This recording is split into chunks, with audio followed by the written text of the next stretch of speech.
World. Ayan po yung mga chick. Yan po yung pet ni Ilyas at ni Gidi. Nung last video ko, chiki pa lang po sila, maliit pa lang sila. Binili po sila noong November 1. So, ngayon, November 25 na, yan na yung update. Malaki na sila. So, ayan. Parehas silang boy na chick. Ayan. So, binilihan sila ni tatay ng food para mag-grow up sila. Ayan. So, dahil ano na sila, nakakalunok na ng medyo malaking feeds. Ayan. Yung feeds nila may kasamang corn. Dati wala. Kasi ano pa sila nun, chiki-chiki pa. So, ayan.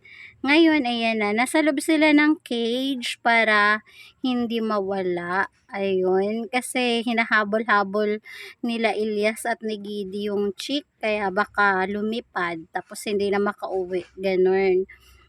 So, kaya ayan. Nakabili kami ng cage ng cat. Cage ng katyaan. So, diyan nilagay ni tatay yung chiki para every morning yung task ni Kuya Ilyas, nilalagyan niya ng water tapos ng food. Ayun. So, sleep pa si Kuya Ilyas kaya wala pa silang water. Ayan. So, pagising niya, yun yung task niya na lagyan ng water yung kanyang pet. So, ayan.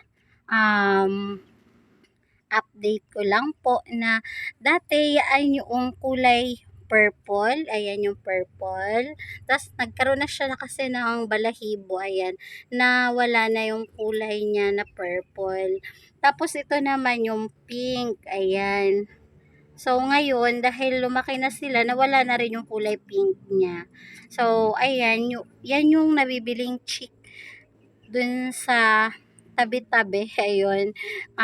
Nung November 1 kasi, nagkaroon ng service si tatay doon sa may sementeryo. Kaya, ayun, nakita ng kiddos, dahil kasama niya yung dalawang kiddos nung pumunta ng sementeryo, ayun, na napabili sila ng chick, ayun, kasi maganda yung kanyang kulay, so eye-catchy, attractive siya. So, ayun, bumili yung dalawang kiddos na tag-isa sila ng pet. Tapos, ayan, lumaki na sila, ayan na sila. So, ang saya-saya lang kasi may pet yung dalawang kiddos. So, less din yan ng screen time pag nilalaro nila yung mga pet. So, that's all. Flex ko lang po. Bye-bye. Thank you for watching.